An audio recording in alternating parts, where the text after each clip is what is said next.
وقت عنایت فرمائے. سر، زاہد چودھری صاحب کی علمی تحقیق پر، محققانہ کام پر اشتیاق چودھری صاحب، جو کہ ہم تو اکثر کیونکہ میرا ان کے ساتھ تعلق رہا ہے تو وہ انڈیا کے رومانس میں تو ہمیشہ رہتے ہی ہیں، تو انہوں نے پارٹیشن پر ہمیشہ ہی سوالات اٹھائے ہیں، قائد اعظم کی شخصیت پر ہمیشہ سوالات اٹھائے ہیں. ان کا جواب جو ہے کئی لوگ دیتے ہیں لیکن وہ مطمئن ہوتے ہیں یا نہیں، لیکن اب جو محققانہ کام ہے، جو فیکٹس ہیں، ان کو انہوں نے چیلنج کیا ہے اور جعلی قرار دیا ہے. اس پر سب سے پہلے تو انہوں نے یہ کہا کہ زاہد چودھری صاحب جو ہیں انہوں نے فیکٹس کو مس انٹرپریٹیشن کی ہے، اس کی بالکل بیکار پیش کیا گیا سلیکٹیو ریفرنسنگ کے ساتھ، اور بالکل انجسٹیفائڈ بات ہی کوئی نہیں ہے. انہوں نے جو جعلی کام کیا ہے. پھر یعنی کہ سب سے پہلی جو انہوں نے بات کی ہے کہ مسلم بورژوازی، کبھی بگ سمال بورژوا، کبھی بگ بورژوازم جو ہے اس کی بات کرتے رہے ہیں، اور بار بار مسلم بورژوازم کی بات کرتے رہے ہیں کہ زاہد چودھری صاحب مسلم بورژوازی جو ہے، مسلم لیگ کی بورژوازی جو ہے اس کو سپورٹ کرتے ہیں، مس انٹرپریٹیشن کرتے ہیں. مسلم برجوازی اسمال برجوازی ہے مسلم لیگ کی، یعنی مسلم لیگ برجوازی تھی کوئی، مسلم برجوازی ورسز دا ہندو برجوازی. یہ سر کیا حقیقت ہے مسلم برجوازی میں؟ یہ کیا اتنا بڑا جو انہوں نے سوال کھڑا کیا ہے، کیا اس میں کوئی حقیقت ہے؟ شکریہ فیصل شہزاد آپ کا، آپ نے اس اہم موضوع پر آج یہ پوڈ کاسٹ رکھا ہے. دیکھیے، زاہد چودھری صاحب کی یہ 2 جلدوں پر مشتمل کتاب پاکستان کیسے بنا، اس پر بڑا انگریزی کے ساتھ کام ہوا، اور یہ جو 12 جلدوں میں پورے ڈاکومنٹس ٹرانسفر آف پاور کے برطانوی حکومت نے ڈی کلاسیفائی کیے اور ان کو بڑی عمدہ شکل میں انہوں نے چھاپا. ان کو جتنا تھورولی اس تحقیق میں استعمال کیا گیا ہے، نہ تو عائشہ جلال نے، نہ ہی ڈاکٹر اشتیاق صاحب نے، کسی نے بھی اتنی تفصیل سے اس کو استعمال نہیں کیا. اور ڈاکٹر صاحب اس کا اعتراف بھی کرتے ہیں، لیکن ان کا اعتراض یہ ہے کہ اس کو مس انٹرپریٹ کیا گیا ہے یا ٹوسٹ کیا گیا وغیرہ وغیرہ.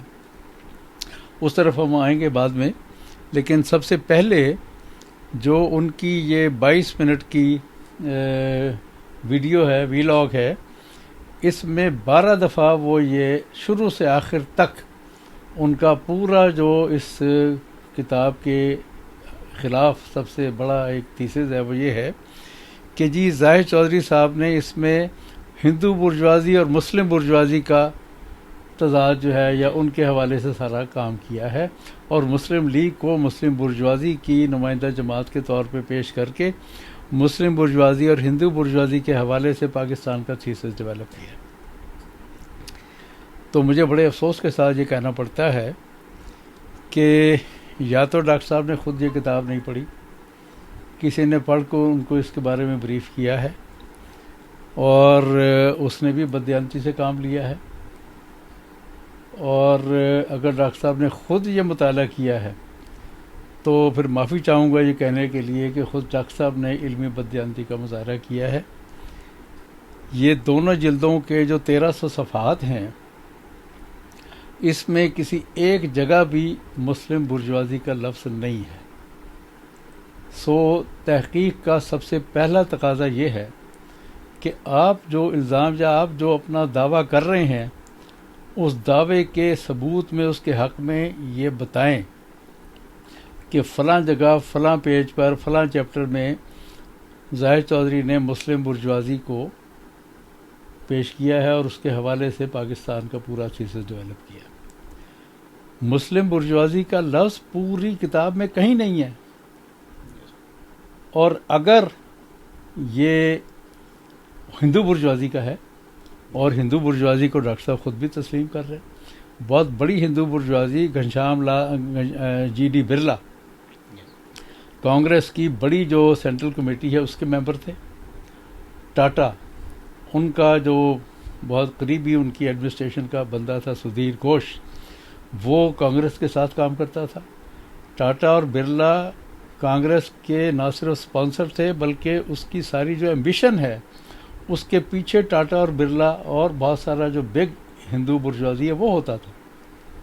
ویئر ایز مسلم برجوازی کا تو نام و نشان نہیں تھا، اور خود ڈاکٹر صاحب تسلیم بھی یہ کر رہے ہیں کہ نہیں تھا، لیکن ہم پہ الزام لگا رہے ہیں کہ ہم نے مسلم برجوازی کا ذکر کیا. تو ڈاکٹر صاحب آپ کی بڑی مہربانی، آپ وہ صفحہ مجھے بتا دیجئے جس میں مسلم برجوازی کا ذکر کیا گیا ہے.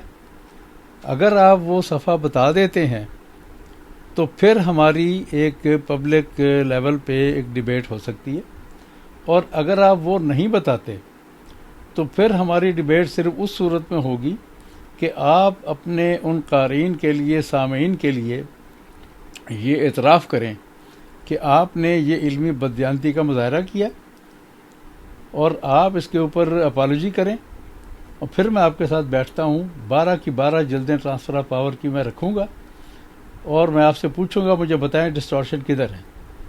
اور آپ نے جن چیزوں کو چھپایا ہے، اور آپ نے جن چیزوں کا ذکر ہی نہیں کیا، اور جہاں جہاں آپ نے ڈنڈیاں ماری ہیں بے تحاشا، وہ میں آپ کو دکھاؤں گا، اور جو آپ ڈنڈیاں بتا رہے ہیں وہ میں آپ کو ثابت کروں گا کہ اس میں کوئی ڈنڈی نہیں ہے. شکریہ. سر پھر انہوں نے ایک سوال اٹھایا کہ قائد اعظم نے ملاؤں کو، مولویوں کو ساتھ ملایا اور کمیونل ووٹ حاصل کیا ہے. پاکستان بنانے میں ایک تو مسلم لیگ کا ہاتھ تھا جو انہوں نے مولویوں کو اپنے ساتھ لیا، اور اس قسم کی کمیونل باتیں جو ہیں اس کی بنیاد پہ لوگوں سے ووٹ لیے. اس سے زیادہ دلچسپ اور اس سے زیادہ میں سمجھتا ہوں علمی بددیانتی کا مظاہرہ نہیں ہو سکتا. یہ تو غالباً بچے بچے کو پتہ ہے کہ مولوی جناح کو جتنا برا بھلا کہتے تھے، اور جتنے مخالفت مولویوں کی طرف سے قائد اعظم محمد علی جناح کی گئی ہے، اس کی تو مثالیں بھری پڑی ہیں. جمعیت علماء ہند، مجلس Ahrar, Jamaat Islami, all India Shia conference, all India Momin conference, you name any Muslim religious organisation, جن کے سارے ملا جو ہے وہ جناح کے پیچھے پڑے ہوئے تھے.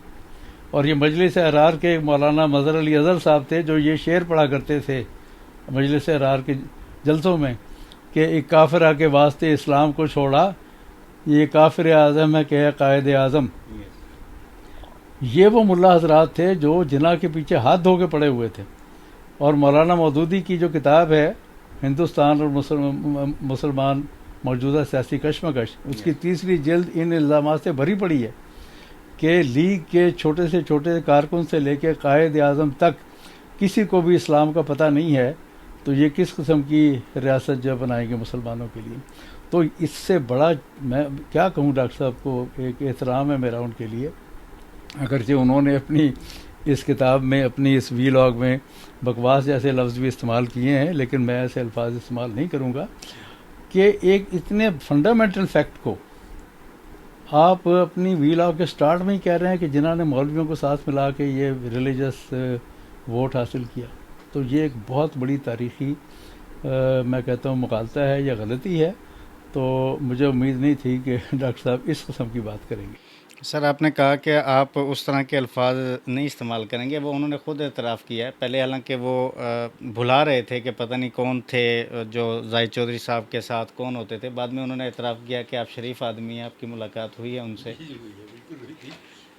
میں ان کو ایک مل بھی چکا ہوں، انتہائی شریف آدمی ہیں.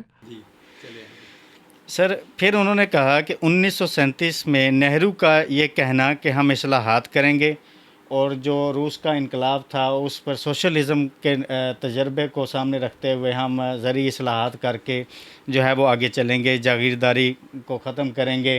پھر اس کو دیکھتے ہوئے جو جاگیردار ہیں وہ سب مسلم لیگ کی طرف بھاگے اور مسلم لیگ کا ساتھ دیا. تو اس میں کیا حقیقت ہے سر؟ جناب اس کی حقیقت یہ ہے کہ 1937 بلکہ 1940 تک کوئی بڑا جاگیردار مسلم لیگ میں نہیں تھا. کچھ جاگیردار ایسے تھے جو 2-3 پارٹیوں میں تھے. لیاقت علی خان یو پی کی ایگریکلچرل پارٹی میں تھے، اور سندھ کے بھی بعض جاگیردار جو ہیں وہ 2-3 پارٹیوں میں تھے. اس وقت یہ پابندی نہیں ہوتی تھی کہ آپ کسی ایک ہی جماعت میں ہوں. ہوا یہ، اور یہ پہلی مرتبہ نہیں ہوا، ہماری اپنی ہی تاریخ میں کئی مرتبہ ہوا ہے کہ جب کوئی ویو بن جاتی ہے، کوئی پاپولر نیریٹو بن جاتا ہے، تو پھر بڑے بڑے الیکٹیبلز جو ہیں وہ اس پارٹی میں گھسنے کی کوشش کرتے ہیں. ہوا یہ کہ جو یہ 37-36 کے الیکشنز کے بعد صوبائی اسمبلیاں بنی تھیں، ان میں صوبائی حکومتیں بنی تھیں کانگریس کی، انہوں نے جس طرح سے ایک ہندو ریوائولزم کی معاملہ شروع کیا تھا، اس کے بعد مسلمانوں میں وہ ایک ہندو میجورٹیرینزم سے کے نیچے دبنے کا جو ایک ان کو عدم تحفظ کا احساس پیدا ہوا تھا، جس کا پچھلے 100 سال کی پوری 150 سال کی تاریخ کا پس منظر ہے. میں اس وقت اس میں نہیں جاؤں گا کہ کیسے آریہ سماجی تحریک نے اور کس طرح سے RSS نے اور کس طرح سے ہندو مہاسبھا پارٹی نے مسلمانوں کو خوفزدہ کرنا شروع کر رکھا تھا، اور کانگریس کی لیڈرشپ بھی بین ان کے ساتھ دیتی تھی. یہاں آ کے ان میں یہ عدم تحفظ کا جب احساس بڑھنا شروع ہوا تو پھر 40 کی قرارداد اس کے نتیجے میں آئی، اور جب وہ قرارداد آ گئی تو پھر یہ ایک پاپولر نیریٹو مسلمان عوام کے اندر بنگال سے لے کے کوئٹہ تک یہ پھیل گیا کہ اب ہمیں ایک علیحدہ وطن کی طرف جانا چاہیے. تو جب وہ ایک پاپولر نیریٹو بنا، پاپولر ویو بنی، تو پھر یہ الیکٹیبلز آہستہ آہستہ سے مسلم لیگ میں آنا شروع ہوئے.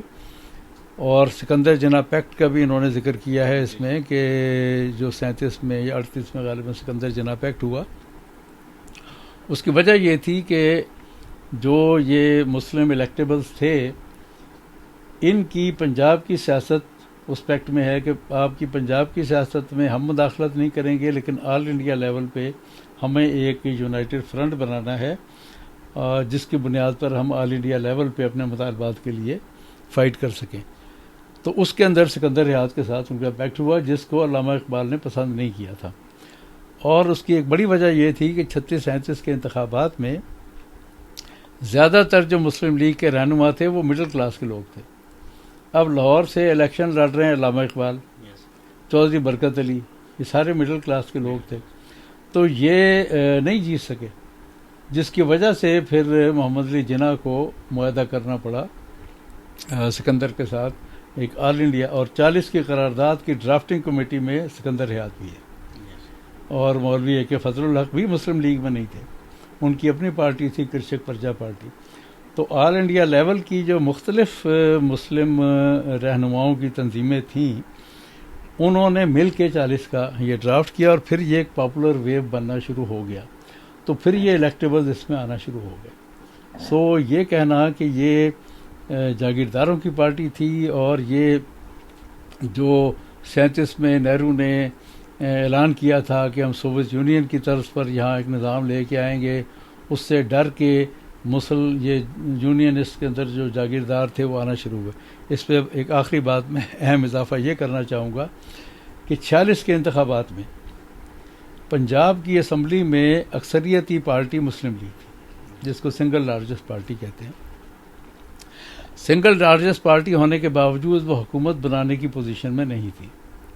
اچھا، اب حکومت سے باہر رکھنے کے لیے کانگریس نے یہاں پہ جاگیرداروں کی سب سے بڑی پارٹی یونینسٹ پارٹی کے ساتھ اتحاد کیا، اور خضر ریاض ٹوانا کی وزارت بنوائی. ابوالکلام آزاد صاحب جو بڑے فریڈم فائٹر اور بہت یہ کچھ بنتے ہیں، وہ کانگریس کے صدر تھے، انہوں نے آ کے لاہور میں کئی دن گزارے اور جوڑ توڑ کا کام کیا، اور کانگریس اور یونینسٹ پارٹی کی مخلوط انہوں نے حکومت بنوائی. اور خضر ریاض ٹوانا جیسا انگریزوں کا پٹھو جاگیردار، اس کی وزارت انہوں نے بنوائی اور اس کو سپورٹ کیا. تو میں یہاں ڈاکٹر صاحب سے یہ پوچھنا چاہوں گا کہ یہ جو خضر ریاض کی حکومت بنوائی کانگریس نے، یہ وہ سوویت یونین والے نظام کو لانے کے لیے بنوائی تھی یا کوئی اور مقصد تھا؟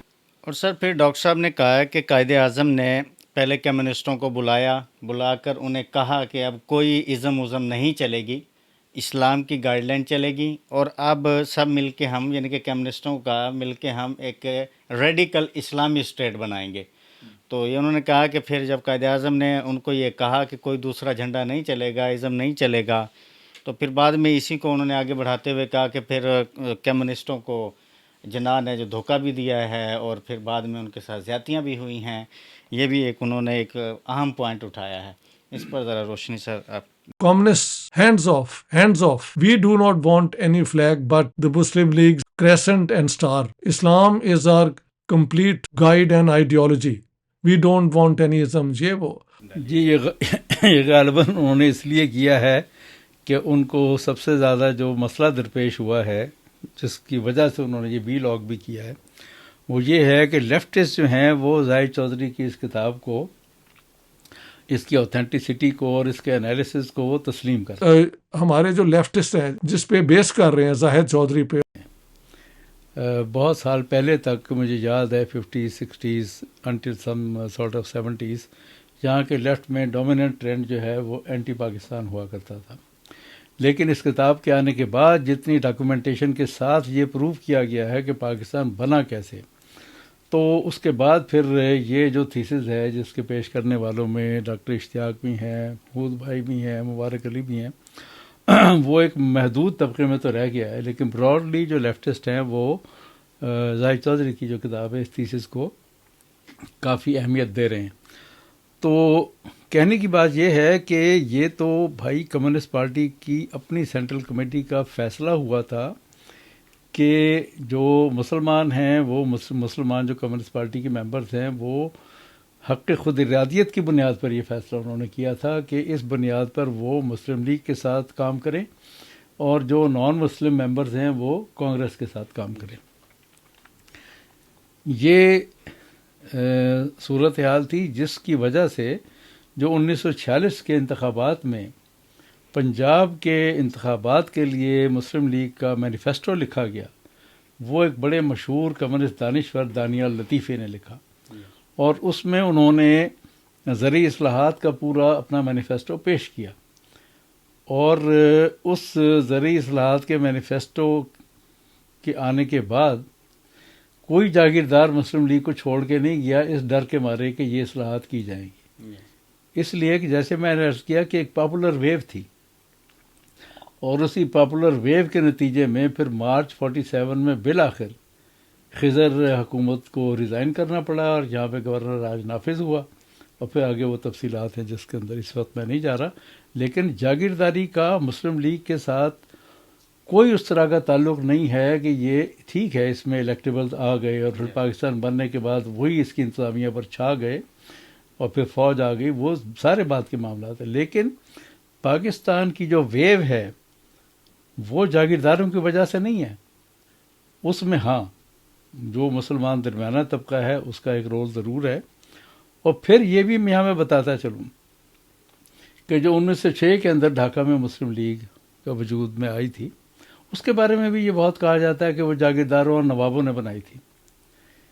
بھائی اب تو ویکیپیڈیا کا معاملہ ہے، آپ لکھیں نواب محسن الملک تو آپ کو پتہ چلے گا کہ وہ ایک درمیانے طبقے کا آئی سی ایس کا وہ ملازم تھا، جو کہ نظام حیدرآباد کے ہاں جا کے جب اس نے ملازمت کی تو نظام نے ان کو یہ لقب دیا تھا، وہ کوئی نواب نہیں تھے، it was just a title, اور وہ یو پی کے ایک چھوٹے سے قصبے کا رہنے والا تھا جو کمپٹیشن کے امتحان میں آیا، اور وہ پھر جا کے اس کا مسلم یہ جو علی گڑھ تھی کالج اور مسلم یونیورسٹی بعد میں بنی اس کی انتظامیہ میں بھی تھے، اور یہ مسلم ایجوکیشنل کانفرنس کی میٹنگ تھی بیسیکلی ڈھاکہ میں، جس کے نتیجے میں مسلم لیگ بننے کا پروسیس شروع ہوتا ہے۔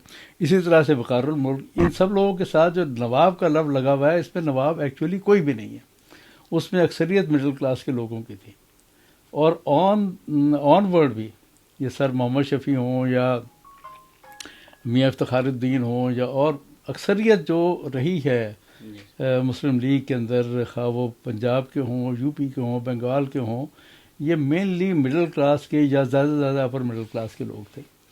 تو یہ کہنا کہ یہ جو ہے جاگیرداروں اور انگریزوں کے درمیان ایک وہ ہوتا تو پھر خضر ریاض اور انگریز مل کے پنجاب کا فیصلہ کرتے نا۔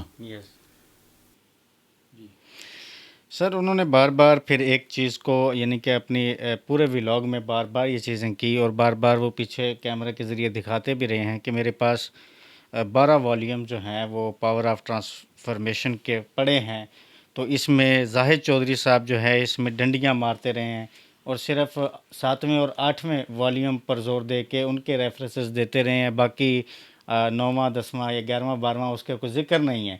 پھر وہ بار بار یہ کہتے رہے کہ میرے پاس پنجاب کے گورنر، بنگال کے گورنر کے سیکرٹ ڈاکومنٹس بھی موجود ہیں، میرے پاس فلاں ڈاکومنٹس بھی موجود ہیں، یہ والیوم بھی تمام میرے پاس موجود ہیں، جس کا انہوں نے بارہا ذکر کیا پورے ولاگ میں۔ تو یہ کیا سر درست ہے کہ آپ نے اپنے 12 والیومز میں ان 12 والیوم سے جو ہے آخری جو 4 والیومز ہیں ان میں سے ریفرنسز نہیں لیے؟ دیکھیے بات یہ ہے کہ میں زاہد صاحب کے ساتھ کام کر رہا تھا ٹو اسسٹ ہم آن دس پروجیکٹ، اور یہ 12 والیومز لاہور میں برٹش کونسل لائبریری میں بھی آ گئے تھے اور پنجاب پبلک لائبریری میں بھی آ گئے تھے۔ تو یہ میں وہاں سے ایشو کروا کے لاتا تھا، پھر اس پر چوئی صاحب کام کرتے تھے اور میں اور ہم دونوں مل کے کام کرتے تھے اس پر۔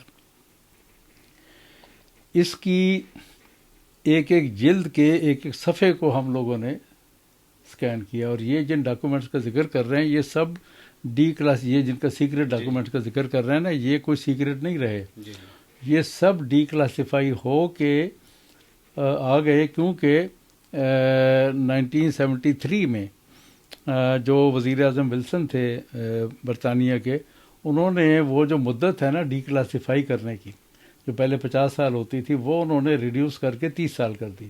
تو جیسے وہ 30 سال ہوئے تو 43 became the year for declassification. تو اس کے بعد پھر وہ جو 43 سے آنورڈ ڈاکومنٹس ہیں ان کو ڈی کلاسیفائی کرنے کے لیے برطانوی حکومت نے یہ فیصلہ کیا کہ یہ اتنا اہم پیریڈ ہے کہ ان سارے ڈاکومنٹس کو باقاعدہ مجلد شکل کے اندر وہ شائع کریں۔ اس سے وہ پھر 12 جلدیں شائع ہوئی ہیں جو 1943 سے 47 تک کمپلیٹ ریکارڈز، جس میں یہ گورنروں کے مراسلے ہیں جس کا ڈاکٹر صاحب ذکر کر رہے ہیں، اور خفیہ پولیس کی رپورٹیں ہیں، وائس رائے کی جو کمیونیکیشن انڈیا آفس سے ہوتی تھی وہ کمپلیٹ اس کے اندر، بلکہ اگر کوئی ٹیلی فون پہ بھی وائس رائے کے سیکرٹری نے اٹھا کے کسی سے بات کی ہے اس کے بھی وہ نوٹس لیتا تھا۔ تو وہ ساری فائلیں بھی انڈیا آفس لائبریری میں موجود ہیں جو اب برٹش لائبریری کا حصہ بن گئی ہے، اور میں نے وہاں بھی کام کیا ہے جا کر۔ اس میں تفصیل کے ساتھ ہم نے 7ویں 8ویں والیوم وزارتی مشن منصوبے کو کور کرنے کے لیے کی ہے، اور اس کے بعد وہ جو آخری والیومز ہیں 10 11 12، ڈاکٹر صاحب مہربانی فرمائیے ہماری جو جلد 2 ہے سیکنڈ والیوم کو ایک نظر پھر سے دیکھ لیں، اس میں بہت تھورولی ہم نے کوٹ کیا ہے والیوم 10 11 12 کو۔ آپ اس کو دکھا بھی دیجیے گا، ہماری جو بک کے وہ پیجز ہیں ریفرنسز کے، جس میں تھورولی 10 11 12 کو ہم نے کوٹ کر رکھا ہے۔ اور یہ جو کہنا ہے کہ جناب اس میں ڈسٹورشن کی گئی ہے، ایگزیکٹ ٹرانسلیشن ہے، اور یہ خاصا ایک ٹف کام تھا، ہم اس کو انگریزی میں لکھتے تو ہمارے لیے شاید آسان ہوتا، اس انگریزی کو با محاورہ بھی نہیں ہم نے کرنے کی کوشش کی تاکہ اوریجنلٹی متاثر نہ ہو۔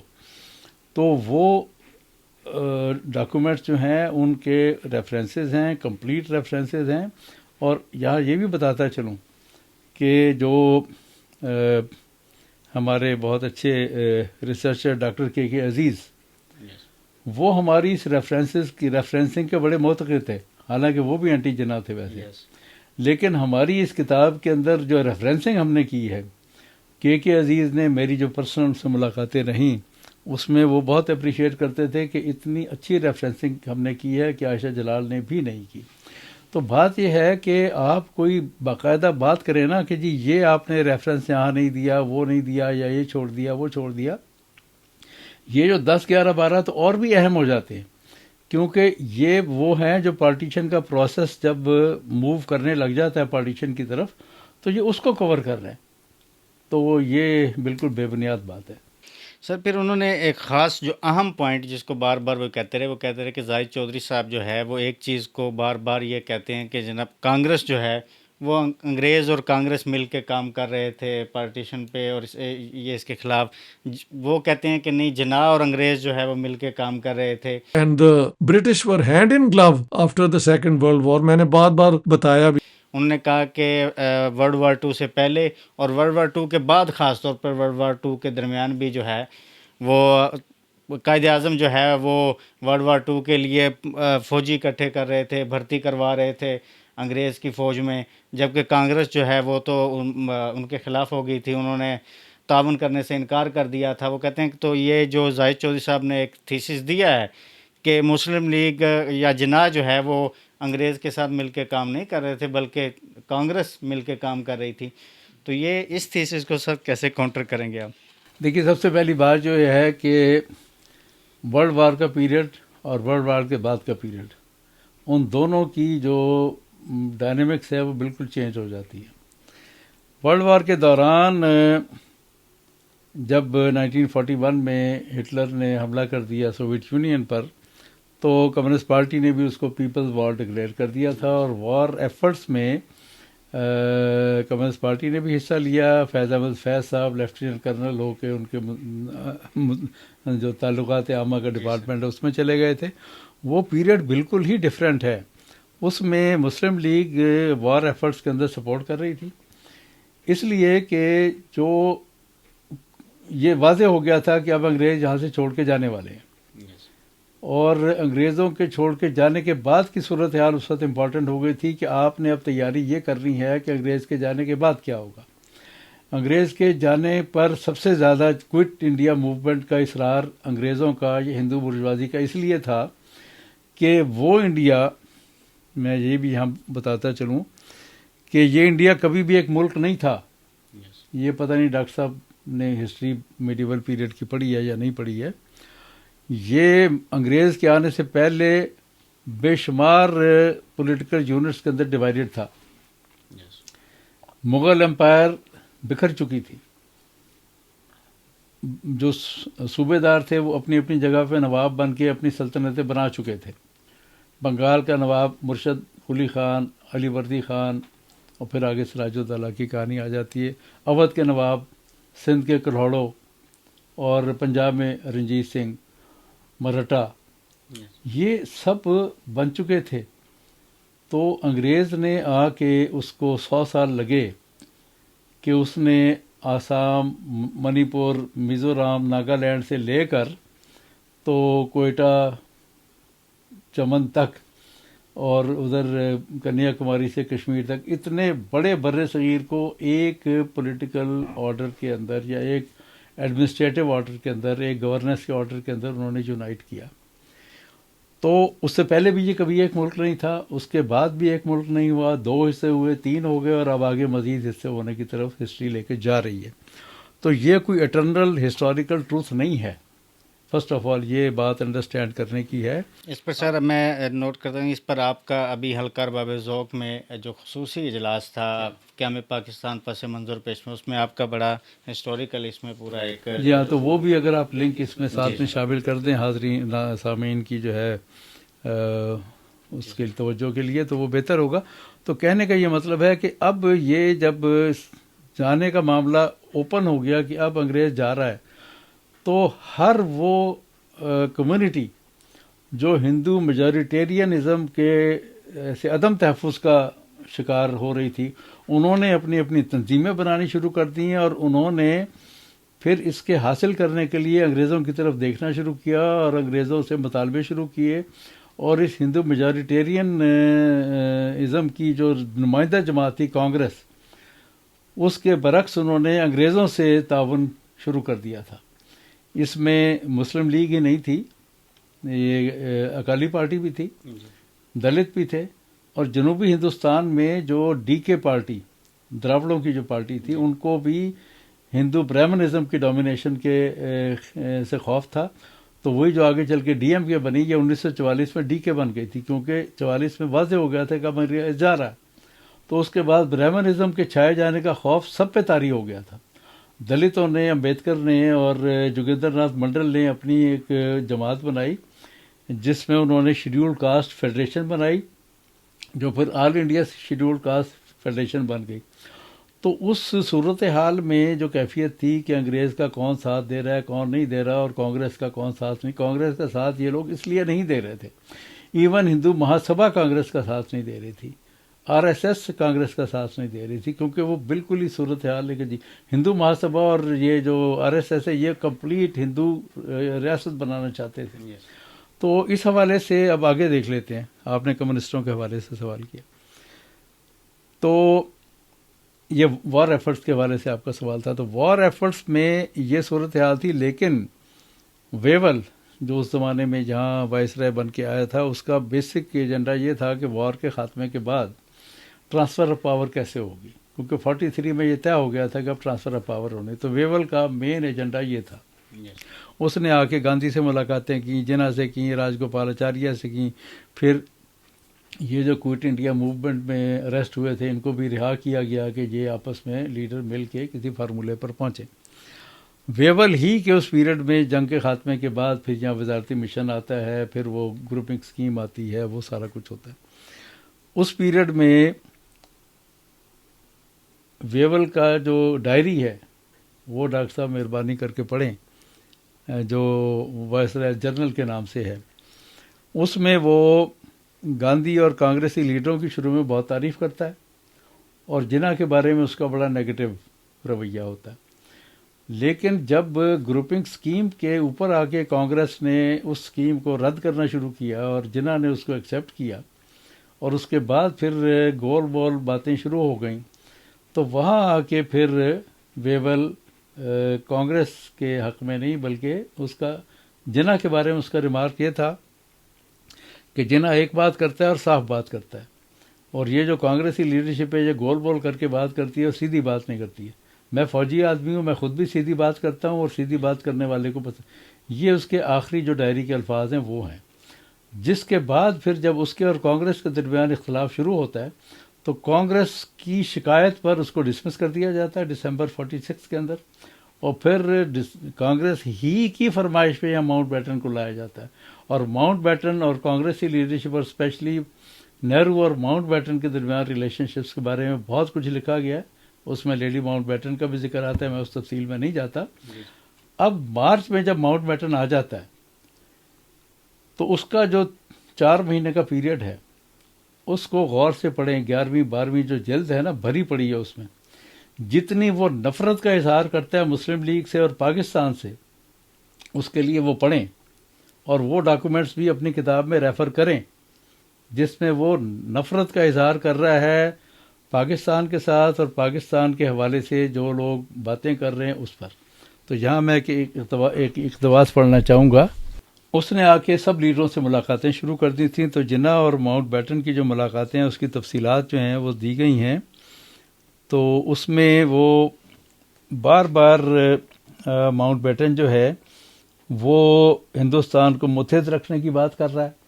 6 ملاقاتیں ہوئیں ان کی، جس میں وہ ان کو اکٹھا ایک رکھنے کی بات کر رہا ہے، اور جناح جو ہیں وہ یہ کہہ رہے ہیں کہ ایک رہنے کی شکل کے اندر جو مسائل پیدا ہوں گے وہ آپ اس کا اندازہ کریں اور اس کو تقسیم کرنا ضروری ہے۔ اس سارے کے جو اس ہر میٹنگ کے منٹس اس نے اس کے اندر ہیں ٹرانسفر آف پاور میں۔ تو میں صرف ایک جو چوتھی ملاقات ہے اس کے آخر پہ وہ جو اپنے لکھتا ہے،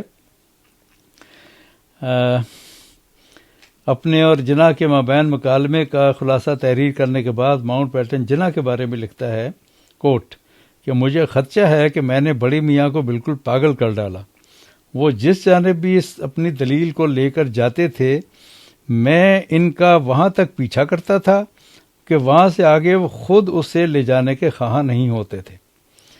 اور یہ جتنی بھی 6 ملاقاتیں ہیں اس میں مسلسل ماؤنٹ بیٹن کا زور ہے کہ متحدہ رکھا جائے، اور جناح کے آرگومنٹس یہ ہیں کہ متحدہ رکھنے سے کمرل مسئلہ حل نہیں ہوگا بلکہ اس کے مسائل ہوں گے۔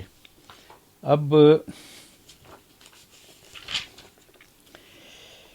ایک لیاقت علی خان کے ساتھ ملاقات ہے ماؤنٹ بیٹن کی، اس میں اس نے پاکستان اور تقسیم ہند کے حوالے سے جو انتہائی احانت آمیز رویہ اختیار کیا ہے، ڈاکٹر صاحب اس کو بھی ذرا پڑھ لیجئے گا۔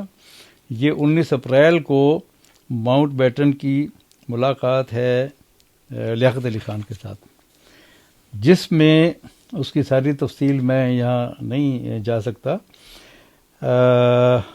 اس ساری ملاقات میں اس نے بہت حد تک لیاقت علی خان کو قائل کر لیا کہ تقسیم کے بجائے متحدہ ہندوستان کے زیادہ حق میں باتیں جاتی ہیں، اور لیاقت علی خان بہت حد تک اس منٹ سے پتہ چلتا ہے کہ کنونس بھی ہو گیا، اور اس نے بہت سارے اکنامکس اور بہت سارے فیکٹس دیے کہ اس طرح سے پاکستان کی تو اکانومی نہیں ہوگی وغیرہ وغیرہ.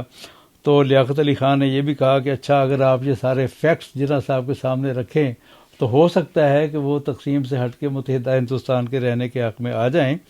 تو میں صرف اس کا جو آخری اس پوری ملاقات کے منٹس اس نے لکھے ہیں ماؤنٹ بیٹن نے, آخر میں اس نے لکھا ہے کہ کوٹ, میرا تاثر یہ ہے کہ لیاقت علی خان اس پاگل پاکستان سے زیادہ معقول حل کی تلاش میں میری امداد کرنے کا ارادہ رکھتا تھا.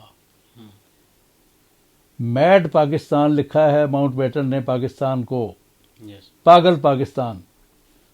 تو یہ مسلم لیگ اور ماؤنٹ بیٹن پاکستان کے لیے کام کر رہے تھے یا ماؤنٹ بیٹن پاکستان کے بجائے متحدہ ہندوستان کے لیے کام کر رہا تھا؟ ڈاکٹر صاحب یہ 19 اپریل کا ڈاکومنٹس پہ سے نکال کے پڑھیے اور اس کو بھی کوٹ کیجئے. ڈنڈی نہ ماریں, ڈنڈی آپ مار رہے ہیں, ہم نہیں مار رہے. سر آپ نے ابھی کہا کہ ماؤنٹ بیٹن جو ہے وہ میڈ پاکستان کہہ رہا تھا. وہ کہہ رہے ہیں کہ جناح جو ہے وہ ضد پہ اڑے ہوئے تھے, جناح کمپرومائز نہیں ہو رہے تھے. ان کو پرائم منسٹرشپ کی آفر بھی کی گئی, وہ بھی انہوں نے ٹھکرا دی. وہ کہتے ہیں وہ ضد کی وجہ سے اڑے ہوئے تھے. یعنی جو بر صغیر کے بنگال سے لے کر اور کوئٹہ تک ایک وسیع مسلم پاپولیشن لے کے رہیں گے پاکستان, بن کے رہے گا پاکستان کے نعرے لگا رہے تھے, وہ ان کا مطالبہ تھا یا محض جناح کی ضد تھی؟ یعنی یہ ایک شخص کی ضد کو سارا معاملہ بنا دیتے ہیں. یہی عائشہ جلال کا بھی یہ پرابلم ہے, سول اسپوکس پرسن. بھائی یہ بر صغیر کے مسلم عوام الناس کی خواہش اور ان کے عدم تحفظ کے نتیجے میں پاکستان تحریک چلی. قائد اعظم نے پاکستان نہیں بنایا, نہ ہی ماؤنٹ بیٹن نے بنایا ہے.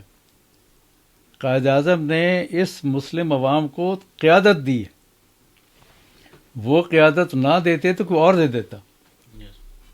اب یہ جو بات کر رہے ہیں پرائم منسٹر والی, Jinnah was very clever in these things, کہ یہ اس ٹریپ میں لا کے آج مجھے وزیر اعظم بنائیں گے, کل مجھے فارغ کر دیں گے.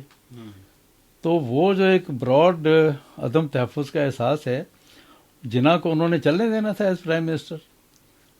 یعنی وہاں تو جو صورتحال بن چکی تھی اس کے اندر تو اس نے ماؤنٹ بیٹن کا گورنر جنرل تک بننا ایکسیپٹ نہیں کیا, اس لیے کہ ماؤنٹ بیٹن کا آپ نے دیکھا ہے جو اہانت آمیز رویہ پاکستان کے ساتھ تھا. اس وجہ سے پھر جناح کو یہ فیصلہ کرنا پڑا کہ اگر یہ بنے گا گورنر جنرل دونوں حصوں کا تو یہ ہمارے ساتھ کیا کرے گا. تو جناح کو قطعاً نہ وزارت عظمیٰ کا لالچ تھا اور انہیں پتا تھا کہ وزیر اعظم کا عہدہ دینے کے بعد یہ کیا کریں گے. ایک بات. دوسری بات یہ ہے کہ جن دوسرے لوگوں سے انہوں نے وعدے کیے ان کے ساتھ انہوں نے کیا کیا.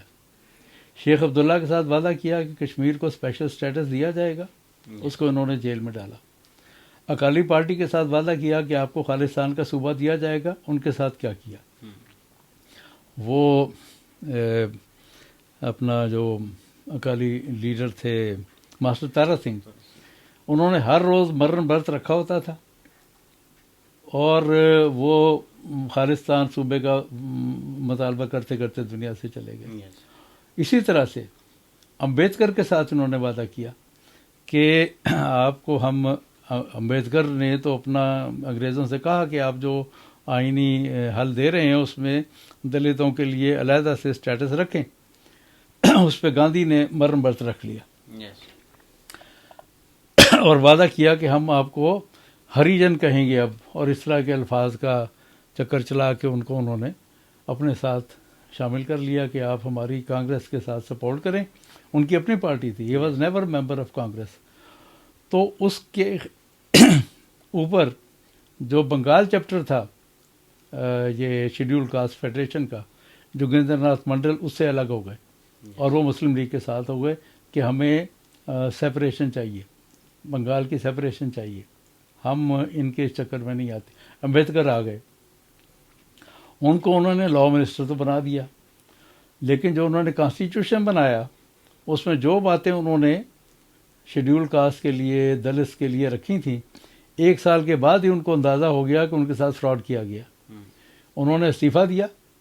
صرف استعفیٰ نہیں دیا, ہندوازم بھی چھوڑا اپنے سینکڑوں ساتھیوں سمیت انہوں نے جلسہ کیا جس میں انہوں نے ہندوازم چھوڑ کے بدھزم اختیار کیا.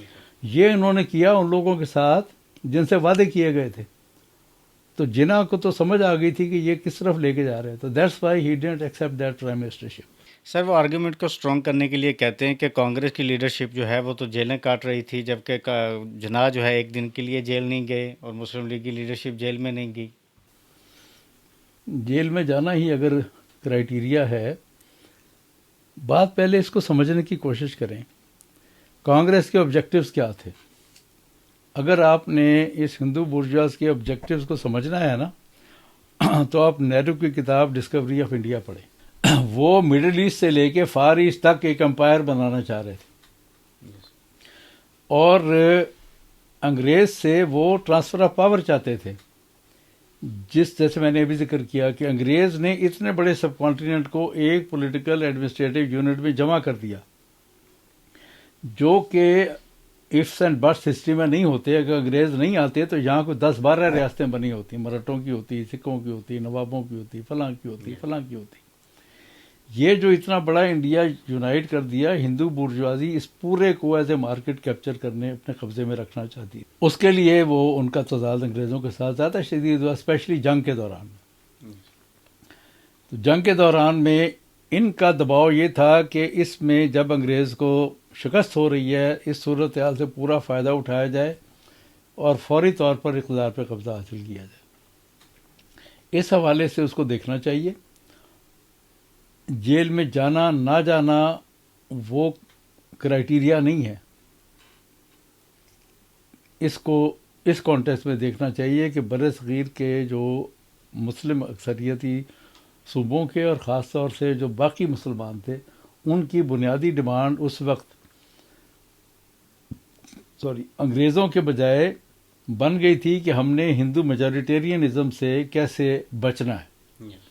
اس کانٹیکسٹ میں دیکھنا چاہیے. سر پھر وہ کہتے ہیں کہ مسٹر جناح کا جھکاؤ جو ہے برٹشر کے بجائے بھی امریکہ کی طرف ہونا شروع ہو گیا تھا. انہوں نے امریکہ کی طرف جھکاؤ کر لیا تھا کہ نیا ایک جو ہے وہ بادشاہ آ رہا ہے پوری دنیا میں، اس کی طرف جھکاؤ ہو گیا تھا، برٹشر کی طرف نہیں تھا. میں ایک اقتباس پڑھ کے سنانا چاہوں گا آپ کو.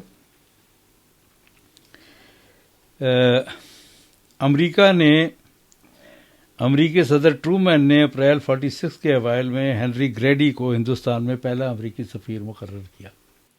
اس سے پہلے امریکی سفیر نہیں ہوتے ہندوستان. گریڈی نے ہندوستان کے لیے روانہ ہونے سے قبل 11 اپریل کو واشنگٹن میں ایک بیان دیتے ہوئے کہا، کوٹ، ہندوستان کا مستقبل اس کے قومی اتحاد اور فرقہ وارانہ جھگڑے کے خاتمے میں مضمر ہے. باقی بیان کی میں تفصیل نہیں جا رہا. تو اپریل 47 میں امریکہ یونائٹڈ انڈیا کی بات کر رہا ہے، اور اس کے بعد آگے بھی وہ یہی دلائل اس نے دیے ہیں کہ اس کے وسائل بہت ہیں، اس کی ترقی اور پیداوار میں اضافے ہوں گے اگر یہ اتحاد رہے گا، اور یہ اتحاد کے حق میں اس نے بہت ساری دلیلیں دی ہیں. اور اس بیان پر مسلم لیگ کے نمائندہ اخبار ڈان نے بڑا شدید اداریہ لکھا، جو کہ ہم نے حوالہ دیا اس کتاب میں. ڈاکٹر صاحب چاہیں تو اس کو بھی دیکھ لیں.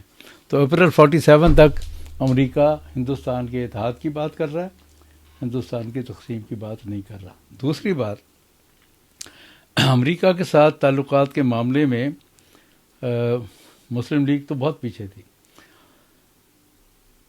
نہرو نے جب یہ پارٹیشن اناؤنس ہو جاتا ہے 3 جون کو، تو اپنے نمائندہ کرشنا مینن کو امریکیوں سے ملاقات کے لیے بھیج دیا تھا، کیونکہ یہ فارن منسٹر بھی تھا وائسرا کی ایگزیکٹو کونسل میں. تو امریکیوں کے ساتھ انہوں نے ہاب نابنگ اگست 47 سے پہلے ہی شروع کر دی تھی. مسلم لیگیوں کو تو یہ بات بعد میں آئی، اور مسلم لیگیوں نے امریکیوں سے نہیں کیا، فوجیوں نے کیا. جی ٹھیک ہے، لیاقت علی خان کے زمانے سے شروع ہو گیا تھا. لیاقت علی خان نے 1950 مکمل حمایت جو ہے ان کی کرنی شروع کر دی تھی. کورین وار پر ان کی حمایت وہیں پہ بیٹھ کے کر دی تھی، جس پر یہاں پارلیمنٹ میں بڑی سخت تنقید ہوئی تھی. جی سر، پھر انہوں نے ایک میمورنڈم کا ذکر کیا، 12 مئی کا میمورنڈم ہے جس میں وہ فیلڈ مارشل منٹگومری کا ذکر کرتے ہیں. پھر انہوں نے کہا کہ جتنی بھی فورسز ہیں، آرم فورسز، ان میں ایک میمورنڈم ہوا.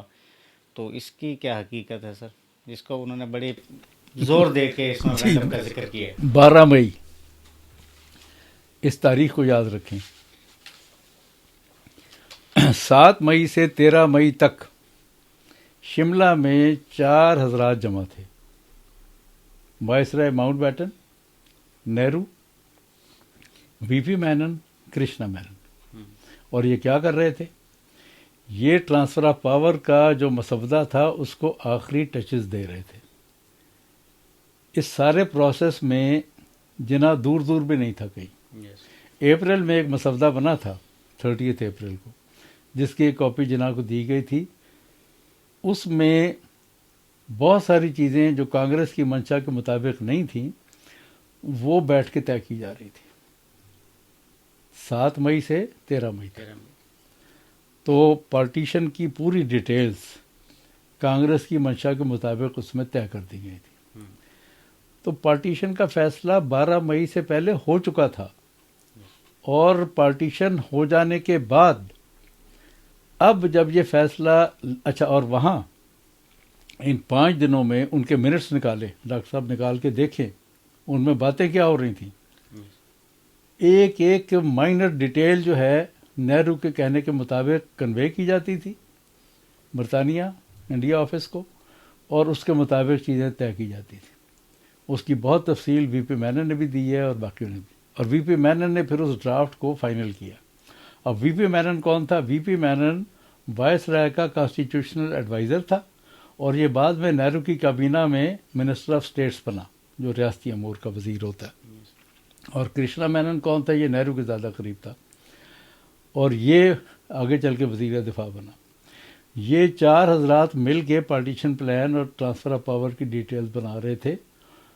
کسی اور لیڈر کا، جناح کا، انہیں یہ بھی نہیں پتا تھا کہ شملہ میں ہو کیا رہا ہے. تو جب یہ فیصلہ ہو گیا کہ اب یہ پارٹیشن ہونے جا رہی ہے، اور اس میں یہ جو میمورینڈم ہے اس میں یہ لکھا گیا کہ اگر یہ تقسیم ہوتی ہے تو، جو کہ تقریباً طے ہو گئی تھی، صرف اب اس کا اعلان کرنا تھا اس نے. تو انہوں نے اب نئی منصوبہ بندی شروع کر دی کہ اس صورت میں پھر ہم اس علاقے میں اپنی اسٹریٹجک جو پوزیشن ہیں ان پر ہم کیا کیا چیز پاکستان سے مانگیں گے. انہوں نے یہ تو نہیں کہا کہیں کہ ہم پاکستان اس لیے بنا رہے ہیں کہ ہمیں یہاں پر یہ فیسلٹیز ملیں گی. دوسری بات یہ ہے کہ 12 مئی سے پہلے، 12 مئی میں بھی وہ یہ نہیں کہہ رہے کہ یہ پاکستان ہم اس لیے بنا رہے ہیں کہ ہمیں یہاں پہ بلکہ اس لیے کہ پارٹیشن ہو رہی ہے تو ہمیں اب آگے چل کے کس طرح سے پلان کرنا ہے. اس سے پچھلے ہزارہا صفحے ہیں 43 سے لے کے 47 تک.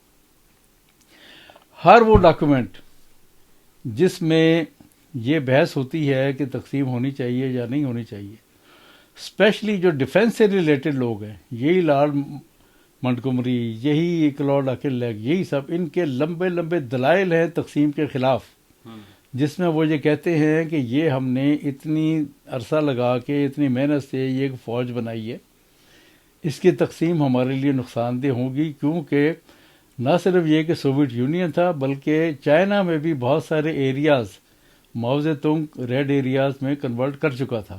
49 میں تو ریولوشن ہو گیا نا بھائی، 47 آدھے سے زیادہ چائنا ریڈ چائنا بن چکا ہوا تھا. تو for the sake of containment of communism ان کی ترجیح یہ تھی کہ یہ فوج تقسیم نہ ہو اور اس کو ہم یونائٹ رکھیں. تو انڈیا کو یونائٹڈ رکھنے کے بارے میں ہزاروں دلائل ہیں. ڈاکٹر صاحب توجہ کریں، ذرا دیکھ لیں. یہ میمورینڈم جو ہے اس کو اب پیش کر رہے ہیں، جو پچھلے اتنے ہزارہ صفحے کے اوپر انہوں نے آرگومنٹ دے رکھے ہیں تقسیم کے خلاف، وہ بھی دیکھ لیں، ڈنڈیاں نہ مارے. یہ میمورینڈم جو ہے یہ تقسیم کے حق میں نہیں ہے. یہ تو یہ ہے کہ اب جب کہ تقسیم کا فیصلہ ہو گیا ہے یا ہونے جا رہا ہے تو پھر ہم اس میں کیا فیسلٹیز حاصل کریں گے. یہ کانٹیکٹ سر، انہوں نے 22 منٹ کے ولاگ میں مسلم بورژوازی کلاس کی جو بار بار انہوں نے ریپیٹ کیا ہے، تو اس پر انہوں نے اپنے آرگیومنٹ کو اسٹرانگ کرنے کے لیے حمزہ علوی کا جو تھیسس ہے اس پر بات کی ہے کہ یہ مسلم لیگ کے ساتھ جو ہے یہ تو بورژوازی قسم کا کوئی کلاس ایسی نہیں تھی، تو یہ نہیں تھا، اس میں تو تنخواہ دار نوکری پیشہ طبقہ تھا. تو اس کو آپ کیسے سمجھتے ہیں کہ حمزہ علوی نے جو کہا ہے اس کی کیا حقیقت ہے؟ دیکھیے حمزہ علوی نے جو ایک سیلریٹ کلاس کی بات کی ہے وہ بھی اپنی جگہ پہ ایک ڈائمینشن ہے، لیکن وہ ایک بہت چھوٹی سی ڈائمینشن ہے. یہ بالکل فیکٹ ہے کہ جو مسلمان جاتے تھے انٹرویو دینے کے لیے، آگے سلیکشن بورڈ میں جو ہندو بیٹھے ہوتے تھے وہ ان کو سلیکٹ نہیں کرتے تھے، اور ان کو مارجنلائز کیا جا رہا تھا، ان کو ملازمتوں سے باہر رکھا جا رہا تھا. اس حوالے سے وہ جو مسلمان ایجوکیٹڈ نئی کلاس کے مرج ہونی شروع ہوئی تھی علی گڑھ تحریک کے سلسلے میں، یا باقی جو ادارے تھے وہاں سے، ایون گورنمنٹ کالج سے اور باقی جو کالجز تھے وہاں سے جو مسلمان پڑھ کے نکل رہے تھے ان کے لیے، تو وہ ایک سیلریٹ کلاس ضرور تھی درمیانے طبقے کا جو ایمرج ہوا تھا، لیکن وہ صرف ایک چھوٹی سی ڈائمینشن ہے اس پوری تحریک کی، وہ ٹوٹیلٹی نہیں ہے. یہاں ڈاکٹر صاحب کو یہ دیکھنا چاہیے کہ جو مشرقی بنگال کے مسلمان کسان اور چھوٹے ذمہ دار تھے وہ اتنی بھرپور حمایت تحریک پاکستان کی کیوں کرتے تھے؟ کیا وہ سیلریٹ کلاس تھی؟ یعنی جو ہراول دستہ ہے، جو ہراول کردار ہے تحریک پاکستان میں، وہ بنگالیوں کا ہے، اور ان کا دور دور نہ تحریک علی گڑھ سے کوئی تعلق ہے، نہ سیلریٹ کلاس سے کوئی تعلق ہے. تو اس میں سر ایک طبقہ ہے جس میں جون ایلیا اور یہ سارا جو ایک کلاس ہے جو ہمیشہ سے کہتے آئے ہیں کہ یہ جو پاکستان ہے یہ تو علی گڑھ کے لونڈوں کی سازش ہے. اس سے زیادہ سطحی جملہ نہیں ہو سکتا. جوش صاحب سے اور بھی کئی شاعر لوگ اس طرح کی بڑے مار سکتے ہیں. حقیقت یہ نہیں ہے. علی گڑھ تحریک کا ایک اپنا کردار ہے، اپنا رول ہے ضرور، لیکن اس کے نتیجے میں یہ کہہ دینا کہ اتنی بڑی تحریک وہ محض علی گڑھ کے چند لوگوں کے، اس سے زیادہ سطحی جملہ کچھ نہیں ہو سکتا. ڈاکٹر صاحب نے ایک خواہش کا اظہار کیا ہے سر اپنے ولاگ کے آخر میں کہ کاش پاکستان میں سنجیدہ ریسرچ ہو، کیونکہ انہوں نے کہا کہ اس جو آپ کے 12 والیومز ہے، 12 جلدیں ہیں، انہوں نے عائشہ جلال سے لے کر ماؤسٹ لیفٹسٹوں سے لے کر تمام لیفٹ کو جو ہے وہ ہاتھ دکھایا ہے، ہاتھ کر ڈالا ہے، اور سارے اسی پر رلائے کرتے ہیں. تو اس پر سنجیدہ ریسرچ ہونی چاہیے، جس پر وہ تقریباً 3 بار تو میں جو کاؤنٹ کیا ہے انہوں نے اپنی زندگی کی شرط بھی لگائی ہے کہ میں چیلنج کرتا ہوں اس پہ بات چیت کرنے کے لیے. آپ اس کو سر چیلنج کو قبول کرتے ہیں؟ بس ڈاکٹر صاحب بڑی خوشی ہوگی آپ کے ساتھ اس چیلنج کو ایکسیپٹ کرتے ہیں. بس آپ ایک مہربانی کر کے یہ کام کریں کہ یہ جو 12 دفعہ آپ نے مسلم برجوازی کا ذکر کیا ہے اور پورا ہمارا تھیسس اس کے گرد آپ نے لپیٹ دیا ہے، وہ ذرا ایک لفظ مجھے 1300 صفحے میں دکھا دیں کہاں پر ہے. میں پھر انشاءاللہ آپ کے ساتھ بیٹھوں گا، اور جہاں آپ کہیں گے ہم پھر پبلک کے سامنے کریں گے. اور سیریس ریسرچ کی واقعی بہت ضرورت ہے. اور یہ جو آپ نے ماؤسٹ کو بیچ میں لپیٹ دیا ہے، اور اس بحث میں اب نہیں جاتا، پرو انڈیا، پرو چائنا، پرو رشیا بحث ہوا کرتی تھی، تو وہ ایک الگ ٹاپک ہے. لیکن بات یہ ہے کہ پاکستان کو اون کرنا اور پاکستان کے ساتھ کھڑے ہونا، یہ پاکستان کے 20-25 کروڑ لوگوں کی دلی خواہش ہے. وہ پاکستان کو رد نہیں کرتے، نہ کرنا چاہتے ہیں. ہے اس وقت جو حالات پیدا ہو گئے ہیں جس میں سیپریٹسٹ موومنٹس بہت تیزی سے جڑ پکڑ رہی ہیں، اور وہ کیوں جڑ پکڑ رہی ہیں وہ ایک علیحدہ ٹاپک ہے، جو کہ ہماری اسٹیبلشمنٹ کی جانب سے جو کچھ ہوا ہے 70-75 سال میں اس کا نتیجہ ہے. لیکن یہ کہہ دینا کہ یہ جو ہے یہ سارا انگریز کی اور اس کے سازش کے نتیجے میں ہو گیا. اور پھر جو آپ گیریزن اسٹیٹ کی بات کرتے ہیں، یہ گیریزن اسٹیٹ بنا ہے بعد میں. اس کو گیریزن اسٹیٹ کا سوچ کے کسی نے نہیں بنایا. یہ جتنے کروڑوں مسلمان عوام تھے ان کے خواب و خیال میں نہیں تھا کہ یہ ہم ایک گیریزن اسٹیٹ بنانے جا رہے ہیں. ان کے یہ بھی خواب و خیال میں نہیں تھا کہ یہ ملا کے اسلامی نفاذ کے تجربہ گاہ کے طور پہ بنائی جا رہی ہے، کیونکہ سارے ملا اس کی مخالفت کر رہے تھے. اسی طرح سے یہ جو ٹینڈنسی ہے، اگر یہ فار آرگومنٹ سے ایک جو ڈاکٹر صاحب کا پورا تھیسس ہے کہ جی یہ سارا کھیل ہی جناح اور انگریز کا تھا، تو بھائی 1971 میں تو نہ انگریز تھا نہ جناح تھا. تو جو مشرقی پاکستان ہمارے فوجی ایکشن کے نتیجے میں اور جو کچھ 23 سال ان کے ساتھ مغربی پاکستان نے کیا تھا، اس کے نتیجے میں وہ علیحدگی وجود میں آئی، تو پھر تو بنگالیوں کو فوراً ہندوستان میں شامل ہو جانا چاہیے تھا نا، کیونکہ نہ تو جناح اس وقت کھڑا تھا نہ انگریز سے.